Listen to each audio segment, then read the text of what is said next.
For centuries, humanity has been captivated by the concept of time. From ancient philosophers to modern physicists, the nature of time has been a subject of intense debate. Is time a linear progression, as we experience it in our daily lives? Or is it something more fluid, perhaps even an illusion? In this exploration, we'll dive deep into the Buddhist perspective on time and compare it with the latest scientific theories from physics. By the end of this journey, you might find yourself questioning everything you thought you knew about time. Let's start with a simple question. What is time? In our everyday experience, time feels like a straight line, past, present, and future. We measure it with clocks and calendars, and we plan our lives around it. But is this really what time is? Or is it just a construct of our minds? Buddhism challenges the conventional view of time. According to Buddhist teachings, time is not an absolute objective reality. Instead, it's a mental construct, a way for our minds to make sense of the ever-changing flow of experiences. This idea is not just philosophical. It has profound implications for how we understand reality and our place within it. In Buddhism, time is not linear but cyclical. The universe goes through endless cycles of creation, sustenance, and destruction. This concept is known as samsara, the cycle of birth, death, and rebirth. Unlike the linear view of time, where events happen in a straight line from past to future, the cyclical view suggests that everything is interconnected in a vast, repeating pattern. This cyclical nature of time is not just a metaphor. It's a fundamental aspect of Buddhist cosmology. The Buddha taught that the universe has no beginning or end. Instead, it undergoes continuous cycles of expansion and contraction, much like the breath of a cosmic being.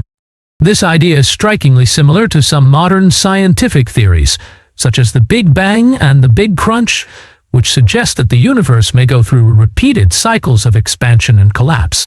To understand the vastness of time in Buddhism, we need to introduce the concept of the kalpa. A kalpa is an unimaginably long period of time, often described as the lifespan of a universe. The Buddha used vivid metaphors to illustrate the length of a kalpa. For example, he said that if a mountain of solid rock were brushed with a silk cloth once every 100 years, the time it would take to wear the mountain down would still be shorter than a kalpa. This imagery is meant to convey the impermanence of all things. No matter how vast or enduring something seems, it is ultimately subject to change. This perspective encourages us to let go of attachments and recognize the transient nature of existence. One of the core teachings of Buddhism is the concept of anicca, or impermanence. Everything in the universe is in a constant state of flux. Nothing remains the same from one moment to the next. This applies not only to physical objects, but also to our thoughts, emotions, and even our sense of self. From a Buddhist perspective, our perception of time is closely tied to this principle of impermanence. The past is gone, the future is not yet here, and the present moment is fleeting. What we experience as time is simply the mind's way of organizing these ever-changing phenomena. This raises an intriguing question. If time is just a mental construct, does it really exist? Or is it, as some physicists suggest, an illusion? Modern physics has also begun to question the nature of time. In the realm of quantum mechanics and relativity, time behaves in ways that defy our everyday experience. For example, Einstein's theory of relativity shows that time is not absolute, but relative. It can speed up or slow down depending on the observer's speed and gravitational field. Some physicists like Carlo Rovelli argue that time may not exist at all at the fundamental level of reality. Instead, what we perceive as time could be an emergent property, arising from the interactions of particles and forces. This idea is eerily similar to the Buddhist view that time is a mental construct, not an objective reality. Both Buddhism and modern physics point to the importance of the present moment. In Buddhism, the present moment is the only reality. The past is a memory, and the future is a projection. By focusing on the present, we can free ourselves from the illusions of time and experience reality as it truly is. Similarly, in physics, the concept of now is problematic. According to relativity, there is no universal now that applies to everyone. What is now for one observer may be the past or future for another. This challenges our intuitive understanding of time and suggests that the present moment may be more elusive than we think. Another fascinating parallel between Buddhism and physics is the role of consciousness in shaping our experience of time. In Buddhism, consciousness, vijnana, is one of the key factors that create our sense of reality. Without consciousness, there would be no experience of time. Similarly, some interpretations of quantum mechanics suggest that consciousness may play a role in collapsing the wave function, determining the outcome of quantum event. While this idea is still controversial, it raises the possibility that our perception of time is deeply intertwined with our consciousness.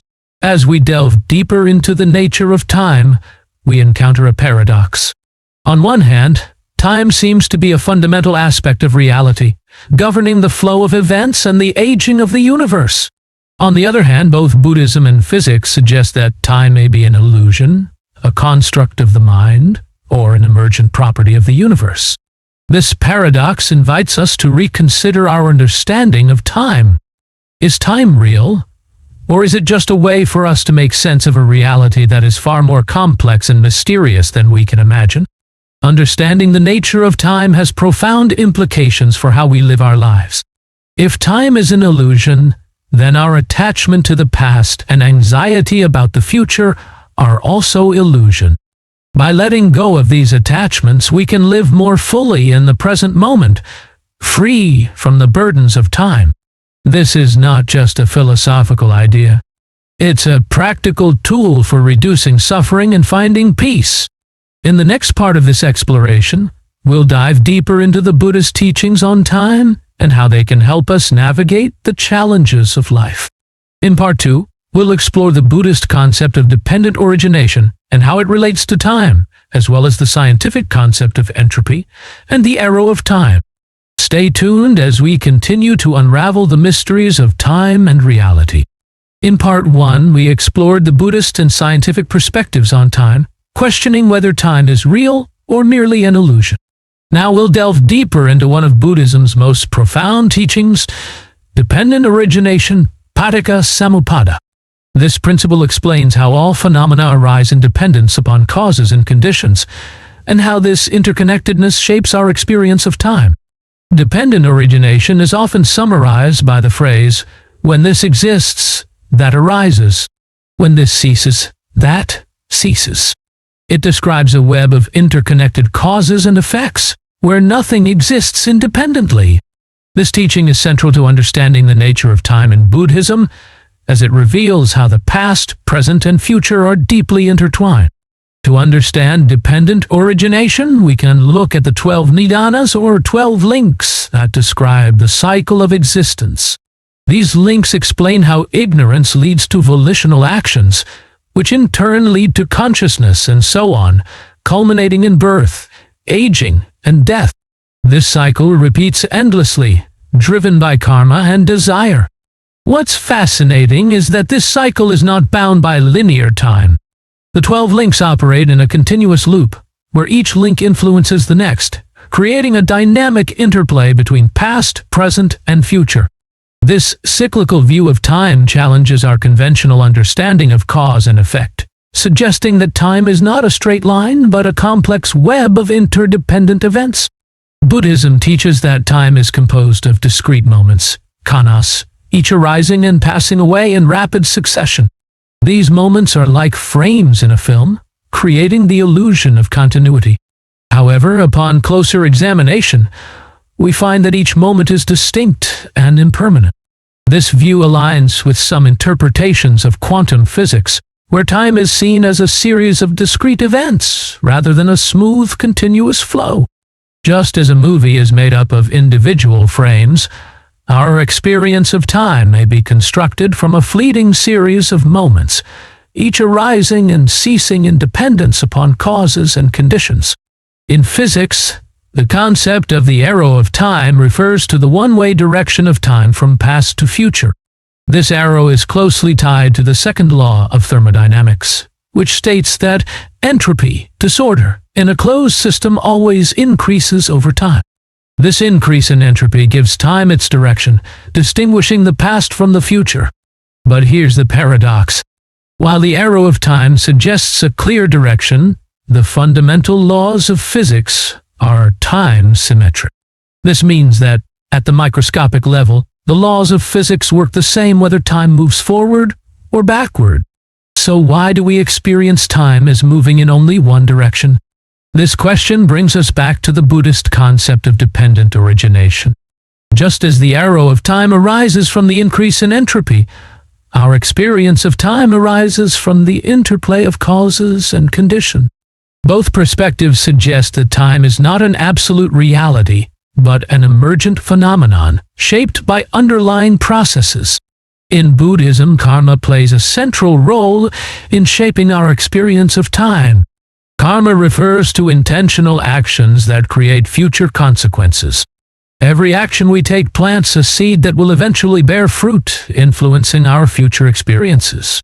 This karmic process can be seen as a kind of moral arrow of time, where our actions in the present shape the future. Just as entropy drives the physical arrow of time, karma drives the ethical and experiential arrow of time. This connection between karma and time highlights the profound interdependence of cause and effect, both in the physical and moral realms. One of the most radical implications of dependent origination is that the past and future are not fixed. In Buddhism, the past is not a static collection of events, but a dynamic process that continues to influence the present. Similarly, the future is not predetermined, but is shaped by the choices we make in the present. This view challenges our conventional understanding of time as a linear progression. Instead, it suggests that time is more like a flowing river, where past, present, and future are constantly interacting and influencing each other. This fluidity of time is echoed in some interpretations of quantum mechanics, where the future is seen as a range of possibilities rather than a fixed outcome. Both Buddhism and modern physics emphasize the role of consciousness in shaping our experience of time. In Buddhism, consciousness, Vijnana, is one of the 12 links of dependent origination, playing a key role in the arising of experience. Without consciousness, there would be no perception of time. Similarly, in quantum mechanics, the role of the observer is central to the measurement problem. Some interpretations suggest that consciousness may be necessary to collapse the wave function, determining the outcome of quantum events. This raises the intriguing possibility that our perception of time is not just a passive reflection of reality, but an active process shaped by our consciousness. In Buddhism, the ultimate goal is to transcend the cycle of birth and death, samsara, and attain enlightenment, nirvana. Nirvana is often described as a state beyond time, where the illusions of past, present, and future are dissolved. This timeless nature of enlightenment is not just a metaphysical concept. It has practical implications for how we live our lives. By recognizing the impermanent and interdependent nature of time, we can free ourselves from the anxieties of the past and the uncertainties of the future. Instead, we can live fully in the present moment, experiencing reality as it truly is. Here we encounter another paradox. How can we experience timelessness in a world governed by time? Buddhism offers a practical answer through the practice of mindfulness, sati. By cultivating mindfulness, we can become aware of the present moment, without being caught up in the illusions of past and future.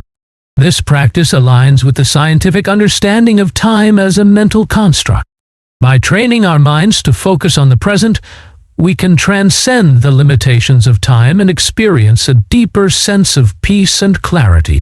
In Part 2, we've explored the Buddhist concept of dependent origination and its relationship to time, as well as the scientific concept of the arrow of time. Both perspectives suggest that time is not an absolute reality, but an emergent phenomenon, shaped by underlying processes such as karma and entropy. In Part 3, we'll dive into the Buddhist cosmology of multiple world systems and how it compares to modern theories of the multiverse. We'll also explore the role of consciousness in shaping our experience of reality. Stay tuned as we continue to unravel the mysteries of time and existence. In Part 3, we'll explore the vastness of the Buddhist cosmos, the concept of multiple world systems, and how these ideas resonate with modern theories of the multiverse. We'll also examine the role of consciousness in shaping our experience of reality. In Part 2, we explored the interconnected nature of time through the lens of dependent origination and the arrow of time. Now, we'll expand our view to the cosmic scale, examining the Buddhist concept of multiple world systems, loka-datas, and how it compares to modern scientific theories of the multiverse. Buddhist cosmology describes a universe that is unimaginably vast, with countless world systems undergoing their own cycles of creation and destruction. This vision of the cosmos challenges our conventional understanding of reality and invites us to consider the possibility of other worlds beyond our own. The Brahmajala Sutta, one of the Buddha's most comprehensive discourses on cosmology, describes a universe filled with innumerable world systems. Each of these systems contains its own realms of existence, including celestial heavens, human worlds, and lower states of being. What's remarkable about this description is its similarity to modern scientific theories of the multiverse. Just as Buddhism speaks of countless world systems, some physicists propose that our universe may be just one of many, each with its own physical laws and properties. This parallel between ancient Buddhist teachings and modern science highlights the timeless nature of these questions about the universe and our place within it. In Buddhist cosmology, each world system undergoes endless cycles of expansion and contraction. These cycles are driven by natural forces and karmic causes, rather than by a divine creator. The Ajna Sutta describes how worlds arise, evolve, and eventually dissolve, only to be reborn again in a continuous process. This cyclical view of the universe mirrors some scientific theories, such as the Big Bang and the Big Crunch, which suggest that the universe may go through repeated cycles of expansion and collapse. While the details differ, both perspectives emphasize the impermanent and interconnected nature of existence. The concept of the multiverse has gained traction in modern physics as a way to explain certain anomalies in our understanding of the universe. For example, the fine-tuning of the physical constants that allow life to exist has led some scientists to propose that there may be countless other universes, each with different constants. In string theory, the multiverse arises from the idea that our universe is just one of many possible configurations of higher dimensional space. While these theories are still speculative, they resonate with the Buddhist vision of countless world systems, each with its own unique conditions. Both Buddhism and modern physics suggest that consciousness plays a central role in shaping our experience of reality. In Buddhism, consciousness vijnana is one of the key factors that create our sense of self and the world around us. Without consciousness, there would be no experience of reality. Similarly, in quantum mechanics, the role of the observer is central to the measurement problem. Some interpretations suggest that consciousness may be necessary to collapse the wave function, determining the outcome of quantum events. This raises the intriguing possibility that our perception of reality is not just a passive reflection of the external world, but an active process shaped by our consciousness. In Buddhist cosmology, all world systems are interconnected through the law of dependent origination, paticca samuppada. This means that the actions of beings in one world can influence the conditions of other worlds, creating a vast web of interdependence. This interconnectedness is echoed in modern physics, where the concept of entanglement suggests that particles can be instantaneously connected across vast distances. While the mechanisms differ, both perspectives emphasize the profound unity of all phenomena, regardless of their scale. The idea of multiple world systems has profound ethical implications. In Buddhism, the interconnectedness of all beings means that our actions have far-reaching consequences, not just for ourselves, but for the entire cosmos. This understanding encourages us to act with compassion and wisdom, recognizing that our choices shape the world around us. Similarly, the concept of the multiverse invites us to consider the broader impact of our actions. If there are countless other worlds, each with its own beings and conditions, how do our choices affect the greater whole? This perspective challenges us to think beyond our immediate concerns and consider the well-being of all beings, everywhere. One of the key insights of Buddhist cosmology is the illusion of separation. While we may perceive ourselves as distinct individuals living in a specific world, the reality is that we are all part of a vast interconnected cosmos. This illusion of separation is the root of much of our suffering, as it leads to attachment, aversion, and ignorance. By recognizing the interconnectedness of all things, we can begin to transcend the illusion of separation and experience a deeper sense of unity with the cosmos. This realization is at the heart of the Buddhist path to enlightenment. In Buddhist cosmology, the cycles of creation and destruction are not bound by linear time.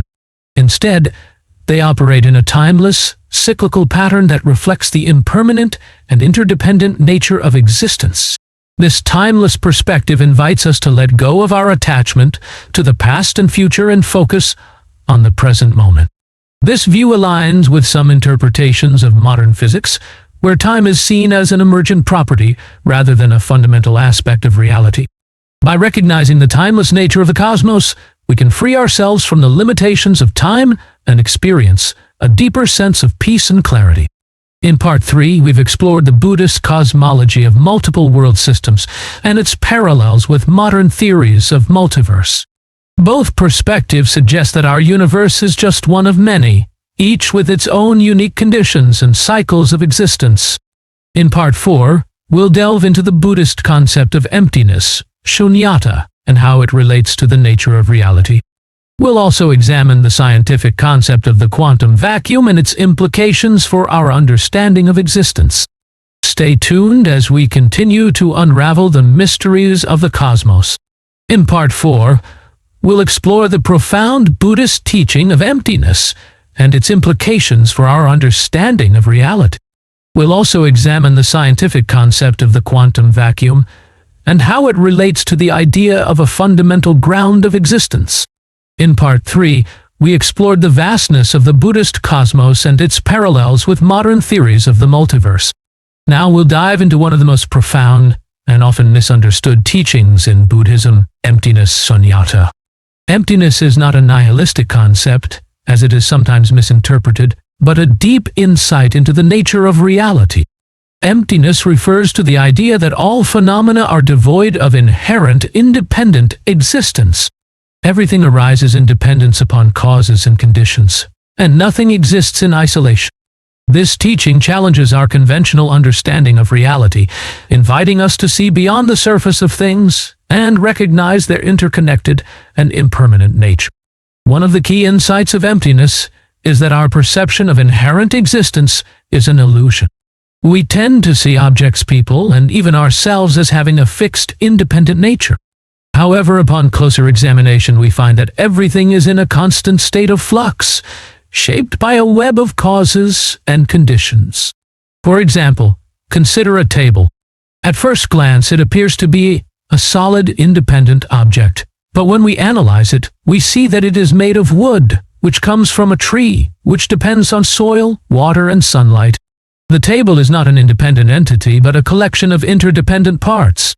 This is the essence of emptiness, the recognition that nothing exists in isolation. Emptiness is closely related to the concept of interdependence, pratyasamutpada, which we explored in Part 2. Just as dependent origination explains how all phenomena arise in dependence upon causes and conditions, emptiness reveals that these phenomena lack inherent existence. This understanding has profound implications for how we perceive the world. By recognizing the emptiness of all things, we can let go of our attachments and aversions, seeing them as transient and interconnected, rather than fixed and separate. This shift in perspective is at the heart of the Buddhist path to liberation. In modern physics, the concept of the quantum vacuum offers a fascinating parallel to the Buddhist teaching of emptiness. The quantum vacuum is not empty in the conventional sense, but is a seething sea of potential energy, where particles and antiparticles constantly arise and annihilate. This dynamic, ever-changing state is reminiscent of the Buddhist view of reality as a web of interdependent, impermanent phenomena. Just as emptiness reveals the lack of inherent existence in all things, the quantum vacuum suggests that what we perceive as solid, stable matter is ultimately a manifestation of underlying energy and potential. Both Buddhism and quantum physics challenge our perception of solid matter. In Buddhism, the teaching of emptiness reveals that all phenomena are insubstantial and interdependent. Similarly, in quantum physics, particles are not solid, discrete entities, but excitations of underlying fields. This convergence of perspectives invites us to reconsider our understanding of reality. What we perceive as solid and stable is, in fact, a dynamic, ever-changing process. By recognizing this, we can begin to see beyond the illusions of permanence and separation. In both Buddhism and quantum physics, the role of the observer is central to the nature of reality. In Buddhism, consciousness, vijnana, is one of the key factors that create our experience of the world. Without consciousness, there would be no perception of reality. Similarly, in quantum mechanics, the act of observation plays a crucial role in determining the outcome of quantum events. Some interpretations suggest that consciousness may be necessary to collapse the wave function, bringing potentialities into actuality. This raises the intriguing possibility that our perception of reality is not just a passive reflection of the external world, but an active process shaped by our consciousness. In Buddhism, the concept of emptiness points to a fundamental ground of being that underlies all phenomena. This ground is not a thing or a substance, but a state of potentiality and interdependence. It is the source from which all things arise and to which they return. In physics, the quantum vacuum can be seen as a similar ground of being.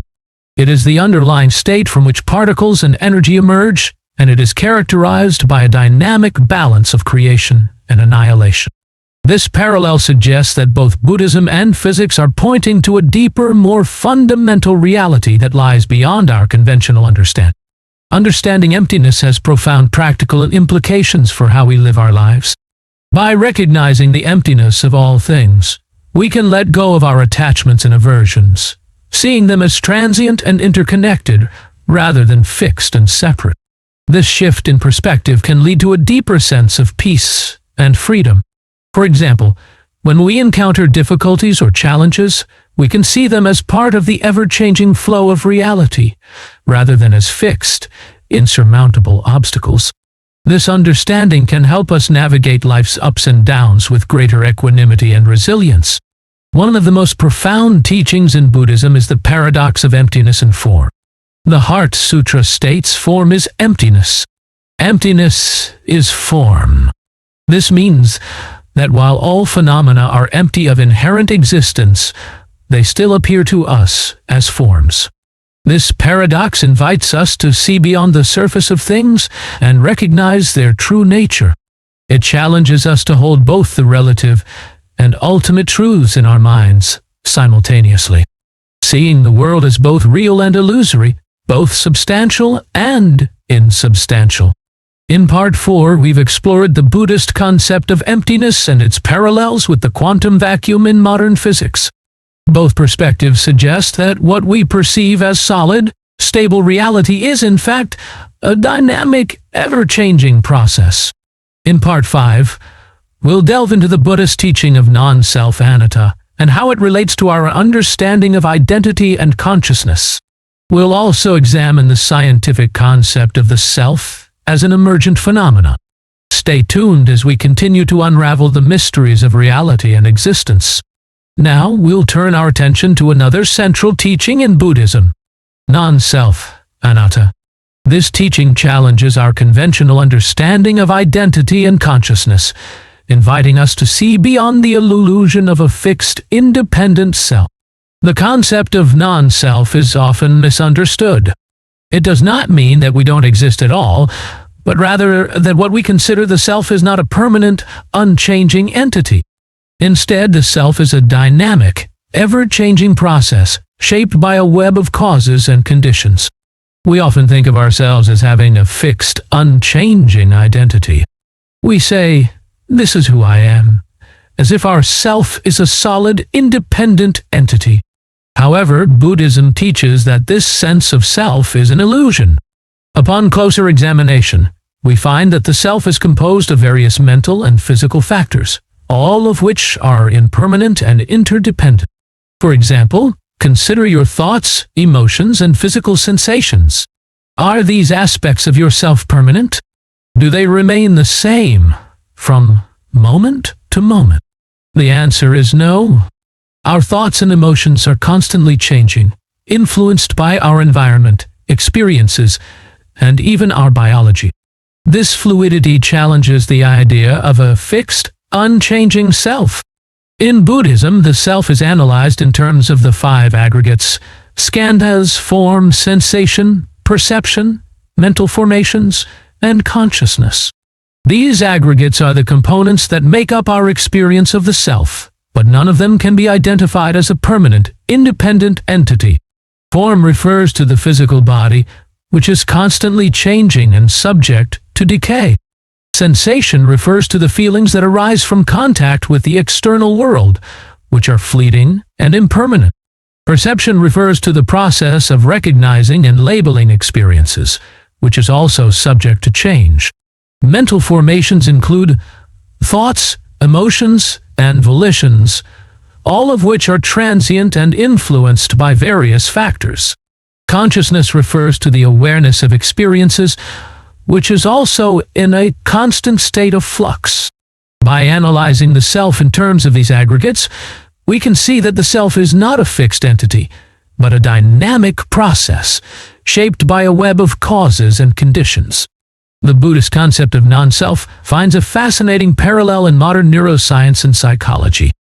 Scientists have come to understand the self as an emergent phenomenon, arising from the complex interactions of the brain, body, and environment. The brain is composed of billions of neurons, each interacting with others in a vast network.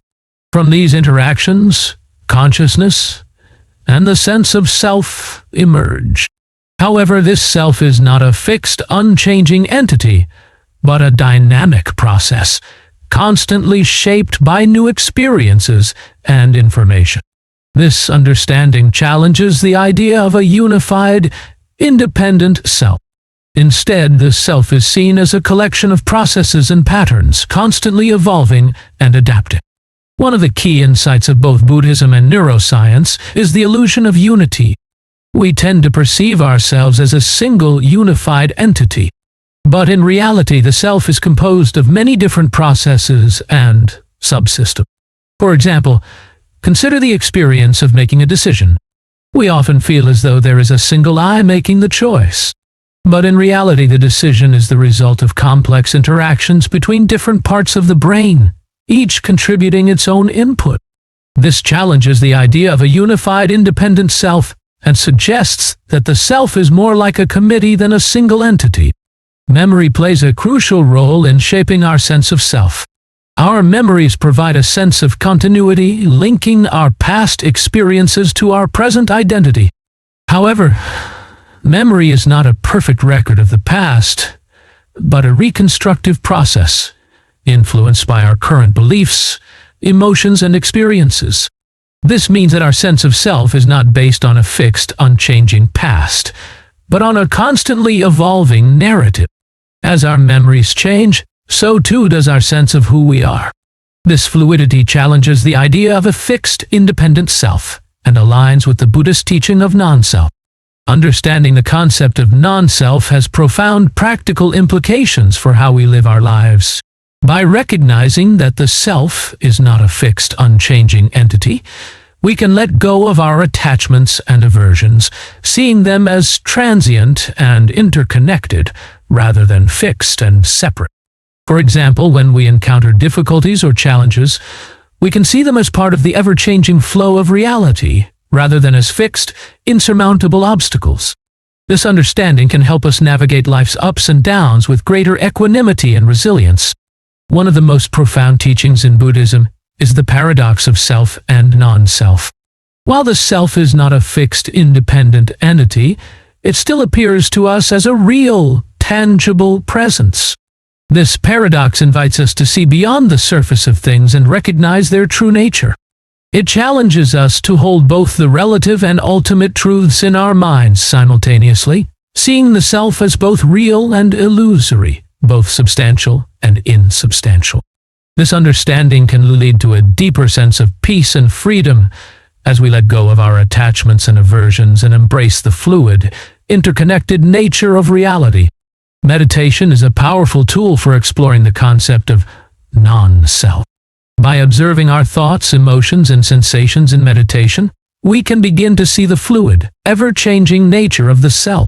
This practice can help us let go of our attachments and aversions, seeing them as transient and interconnected, rather than fixed and separate. It can also help us develop a deeper sense of compassion and empathy as we recognize the interconnectedness of all beings.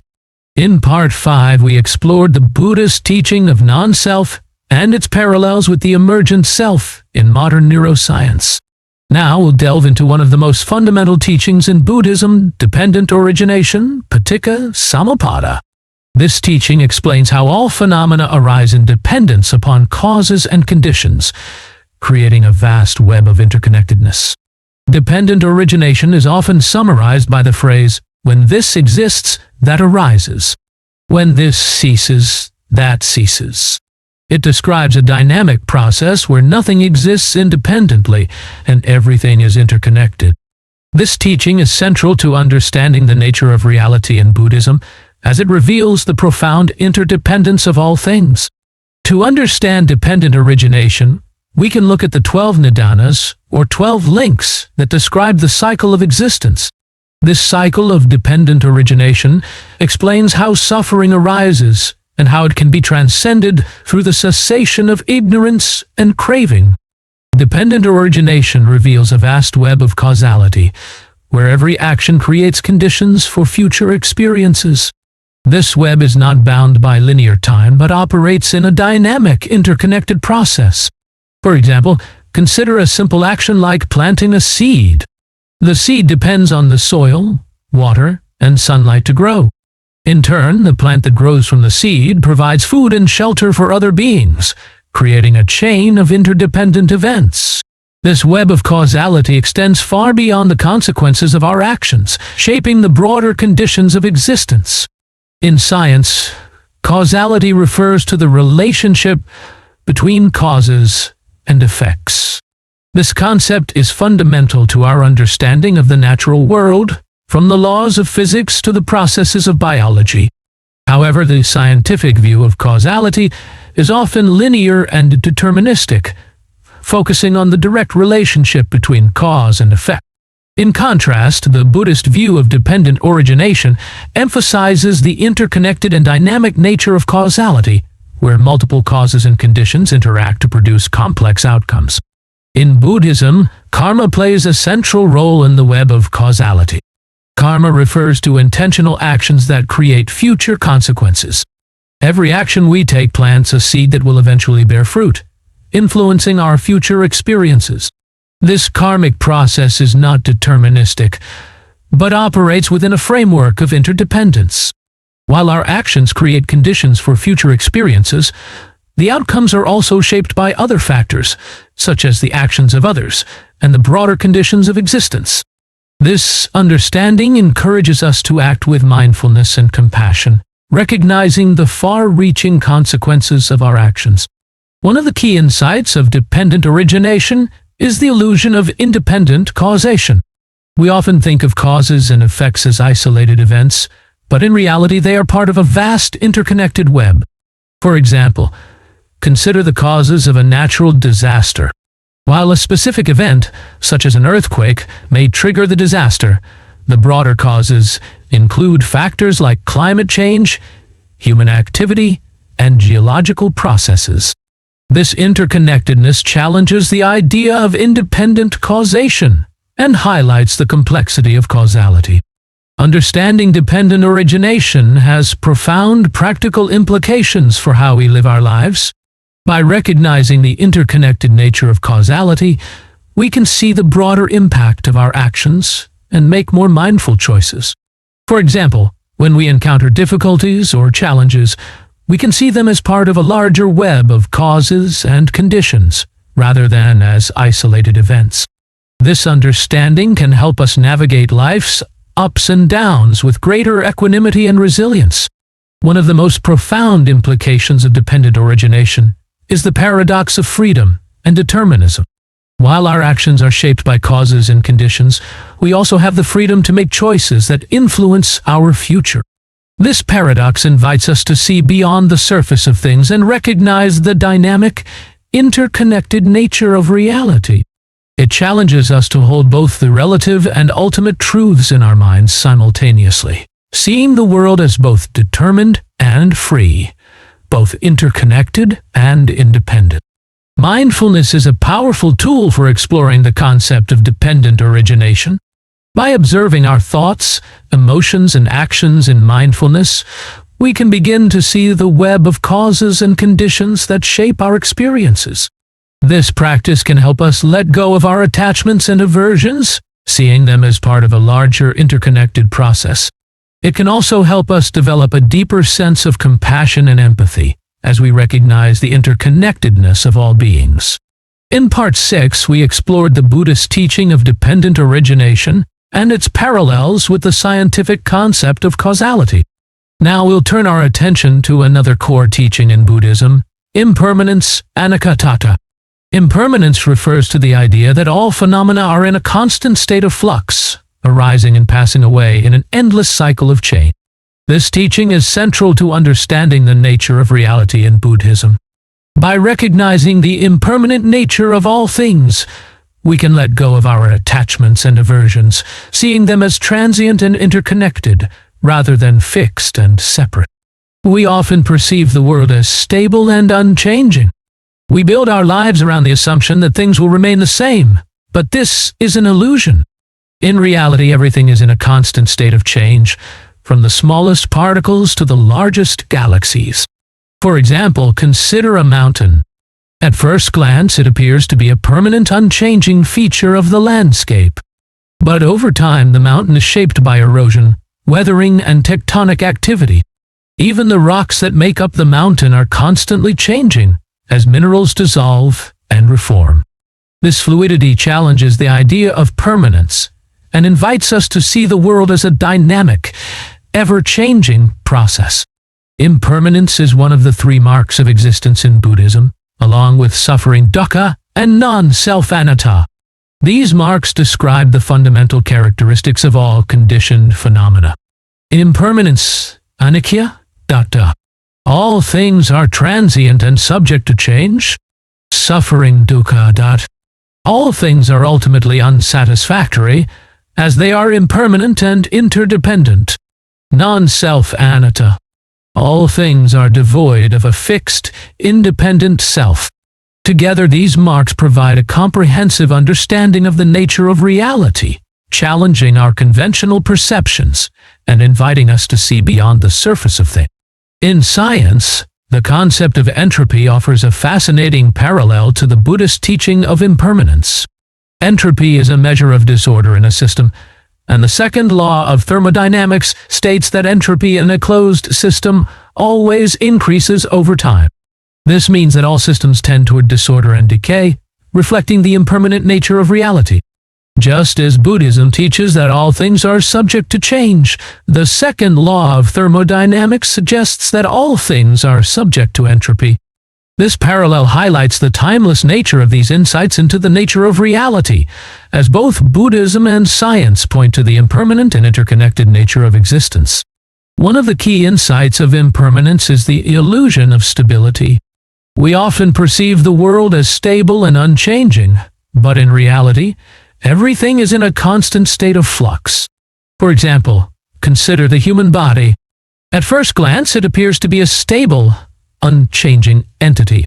But in reality, the body is constantly changing as cells die and are replaced, and as we age and adapt to new conditions. This fluidity challenges the idea of stability and invites us to see the world as a dynamic, ever-changing process. Understanding impermanence has profound practical implications for how we live our lives.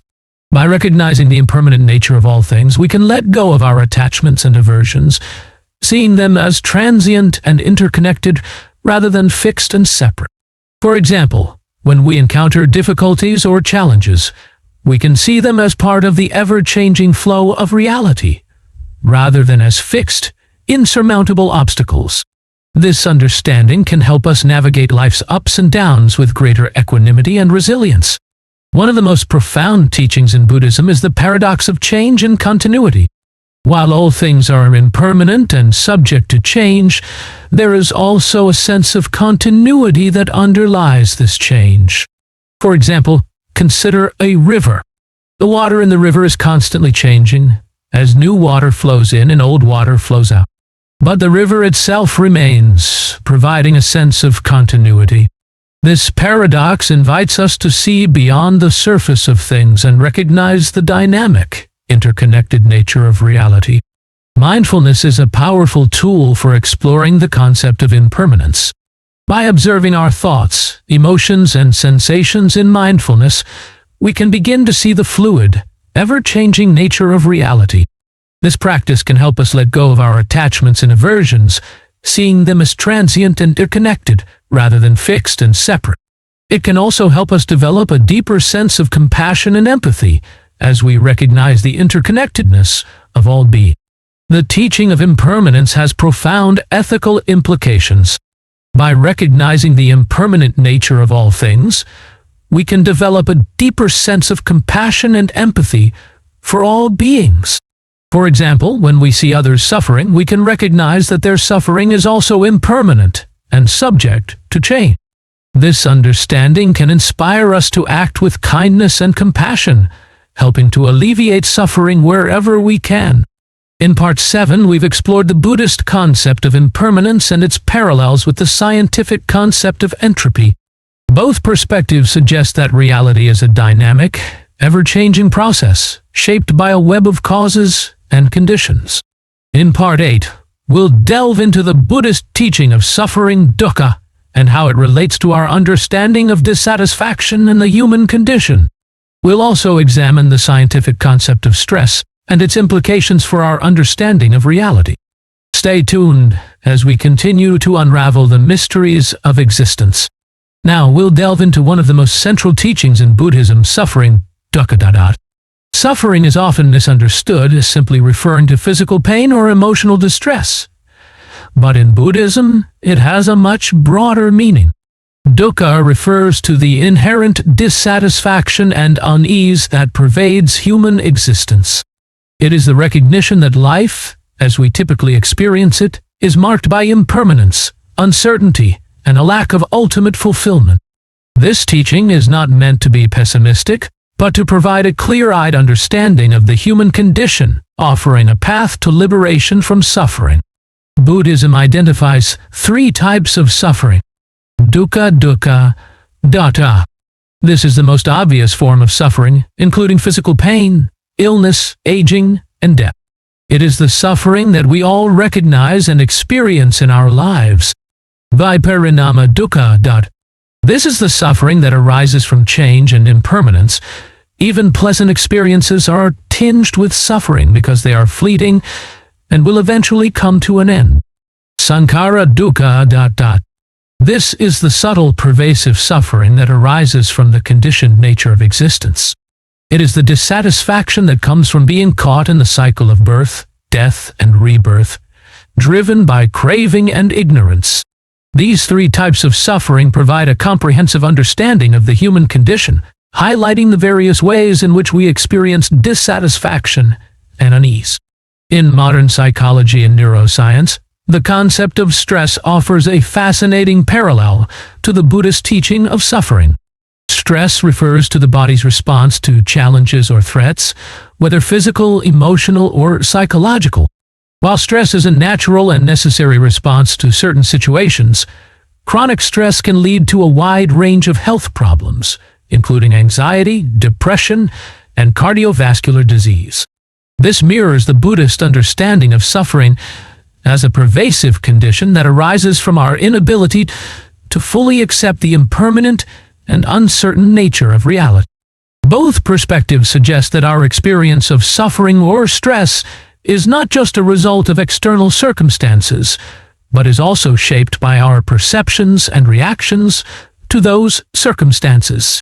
One of the key insights of Buddhism is that suffering arises from craving tanha. Craving refers to our desire for pleasurable experiences and our aversion to unpleasant ones. This constant seeking and avoiding creates a cycle of dissatisfaction, as we are never fully content with the present moment. For example, consider the experience of eating a delicious meal. While the meal may bring temporary pleasure, the pleasure is fleeting, and we soon find ourselves craving the next enjoyable experience. This cycle of craving and temporary fulfillment keeps us trapped in a state of perpetual dissatisfaction. One of the key insights of Buddhism is the illusion of fulfillment. We often believe that we can find lasting happiness and satisfaction through external means, such as wealth, status, or relationships. However, these sources of happiness are impermanent and subject to change, and they can never provide the ultimate fulfillment we seek. This illusion of fulfillment is a major source of suffering, as it keeps us trapped in a cycle of craving and dissatisfaction. By recognizing this illusion, we can begin to let go of our attachments and find a deeper sense of peace and contentment. Understanding the nature of suffering has profound practical implications for how we live our lives. By recognizing the sources of our dissatisfaction, we can begin to free ourselves from the cycle of craving and aversion. For example, when we encounter difficulties or challenges, we can see them as opportunities for growth and learning, rather than as sources of suffering. This shift in perspective can help us navigate life's ups and downs with greater equanimity and resilience. Mindfulness is a powerful tool for alleviating suffering. By observing our thoughts, emotions, and sensations in mindfulness, we can begin to see the patterns of craving and aversion that drive our dissatisfaction. This practice can help us let go of our attachments and aversions, seeing them as transient and interconnected, rather than fixed and separate. It can also help us develop a deeper sense of compassion and empathy as we recognize the interconnectedness of all beings. The teaching of suffering has profound ethical implications. By recognizing the pervasive nature of suffering, we can develop a deeper sense of compassion and empathy for all beings. For example, when we see others suffering, we can recognize that their suffering is also impermanent and subject to change. This understanding can inspire us to act with kindness and compassion, helping to alleviate suffering wherever we can. One of the most profound teachings in Buddhism is the paradox of suffering and liberation. While suffering is a pervasive aspect of human existence, it is also the key to liberation. By recognizing the nature of suffering, we can begin to free ourselves from the cycle of craving and aversion, finding a deeper sense of peace and contentment.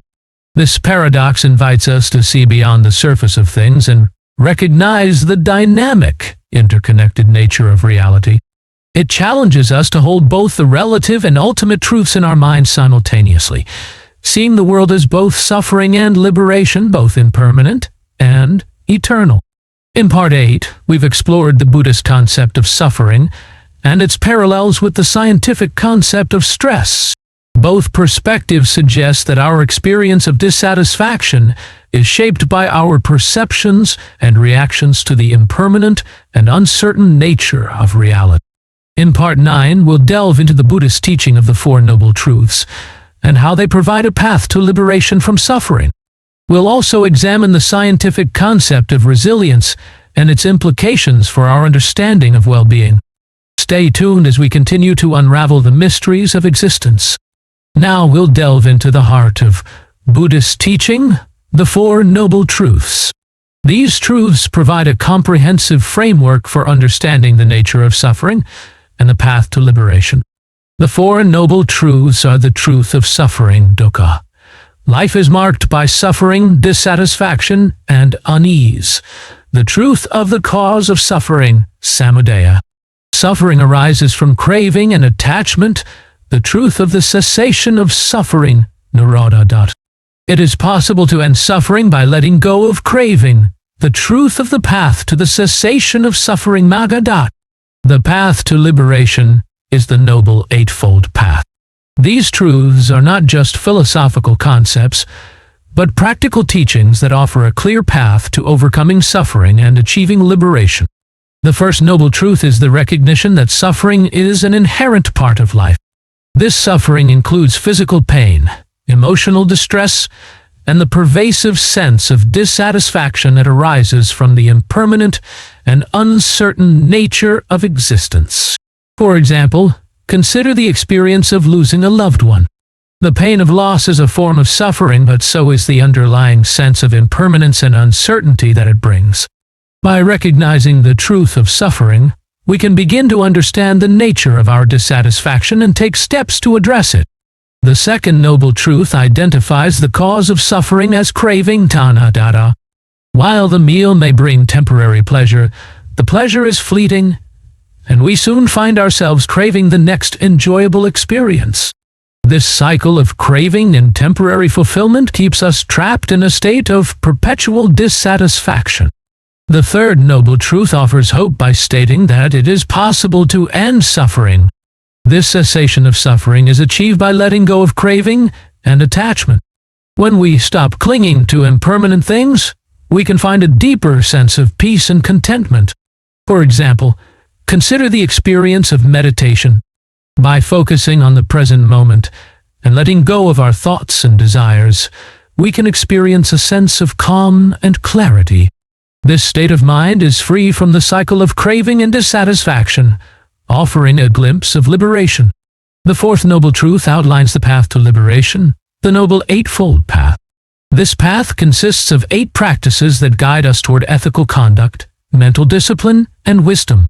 The Eightfold Path is right view, understanding the nature of reality, and the Four Noble Truths, right intention, cultivating intentions of renunciation, goodwill, and harmlessness, right speech, speaking truthfully, kindly, and constructively, right action, acting ethically and avoiding harm to others, right livelihood, earning a living in a way that does not cause harm.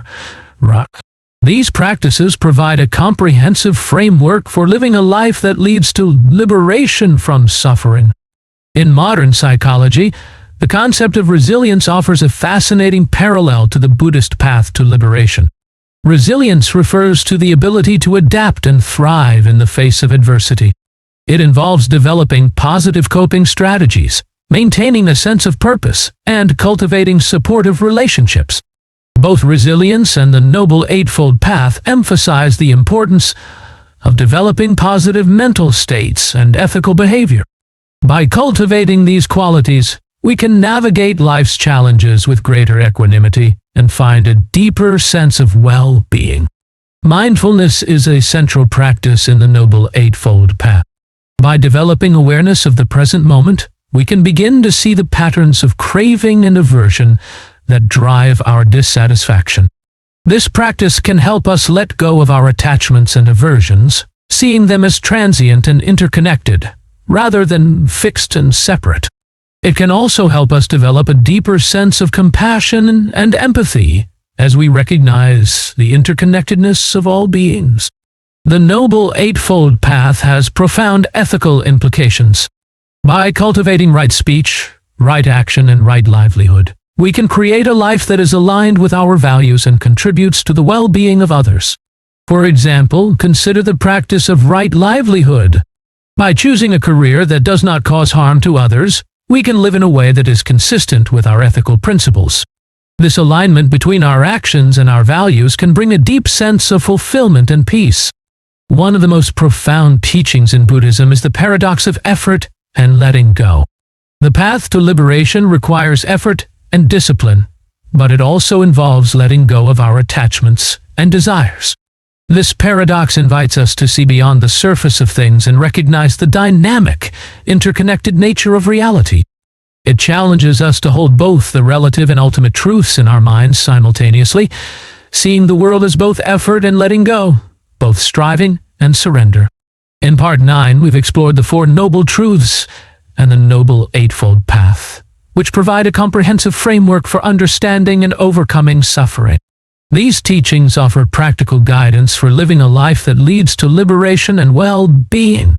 In Part 10, we'll delve into the Buddhist concept of nirvana and how it relates to our understanding of ultimate liberation. We'll also examine the scientific concept of well-being and its implications for our understanding of happiness and fulfillment. Stay tuned as we continue to unravel the mysteries of existence. Now we'll delve into the ultimate goal of the Buddhist path, nirvana. Nirvana is often described as the cessation of suffering and the ultimate liberation from the cycle of birth and death, samsara. Nirvana is not a place or a state of being in the conventional sense. It is the realization of the true nature of reality, free from the illusions of craving, aversion, and ignorance.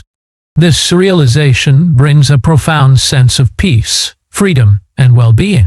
Nirvana is often described in negative terms, such as the cessation of suffering or the extinction of craving. However, it is also described in positive terms, such as the highest happiness, peace, and freedom. For example, consider the experience of a deep meditative state. In this state, the mind is free from the distractions and disturbances of everyday life, and there is a profound sense of calm and clarity. This state of mind is a glimpse of nirvana, offering a taste of the ultimate liberation that is possible. In modern psychology, the concept of well-being offers a fascinating parallel to the Buddhist concept of nirvana. Well-being refers to a state of flourishing that includes positive emotions, a sense of purpose, and fulfilling relationships. Both well-being and nirvana emphasize the importance of developing positive mental states and ethical behavior. By cultivating these qualities, we can navigate life's challenges with greater equanimity and find a deeper sense of happiness and fulfillment. Mindfulness is a practice in the path to nirvana. By developing awareness of the present moment, we can begin to see the patterns of craving and aversion that drive our dissatisfaction. This practice can help us let go of our attachments and aversions, seeing them as transient and interconnected rather than fixed and separate. It can also help us develop a deeper sense of compassion and empathy as we recognize the interconnectedness of all beings. The realization of nirvana has profound ethical implications. By freeing ourselves from the cycle of craving and aversion, we can live in a way that is aligned with our values and contributes to the well-being of others. For example, consider the practice of compassion. By cultivating a deep sense of empathy and kindness, we can act in ways that alleviate the suffering of others. This alignment between our actions and our values can bring a deep sense of fulfillment and peace. One of the most profound teachings in Buddhism is the paradox of nirvana and samsara. While samsara is the cycle of birth and death marked by suffering, nirvana is the cessation of this cycle. However, these two states are not separate, but are two aspects of the same reality. This paradox invites us to see beyond the surface of things and recognize the dynamic, interconnected nature of reality. It challenges us to hold both the relative and ultimate truths in our minds simultaneously, seeing the world as both samsara and nirvana, both suffering and liberation. Wisdom, panya, is a key factor in achieving nirvana. This wisdom involves understanding the true nature of reality, including the teachings of impermanence, non-self, and dependent origination. For example, consider the practice of insight meditation, vipassana. By observing the impermanent and interconnected nature of our thoughts, emotions, and sensations, we can develop a deep understanding of the true nature of reality. This understanding can lead to the realization of nirvana. Understanding the concept of nirvana has profound practical implications for how we live our lives. By recognizing the possibility of ultimate liberation, we can find a deeper sense of purpose and meaning. For example, When we encounter difficulties or challenges, we can see them as opportunities for growth and learning, rather than as sources of suffering. This shift in perspective can help us navigate life's ups and downs with greater equanimity and resilience. Nirvana is the ultimate liberation from the cycle of birth and death. It is the realization of the true nature of reality, free from the illusions of craving, aversion, and ignorance. This realization brings a profound sense of peace, freedom, and well-being. By following the path of the Four Noble Truths and the Noble Eightfold Path, we can achieve this ultimate liberation and find a deeper sense of happiness and fulfillment. In Part 10, we've explored the Buddhist concept of nirvana and its parallels with the scientific concept of well-being. Both perspectives suggest that ultimate liberation and happiness are possible through the cultivation of positive mental states and ethical behavior. This concludes our exploration of the Buddhist teachings on time, reality, and liberation.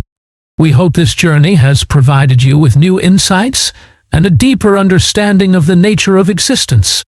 Thank you for joining us on this exploration of the mysteries of reality.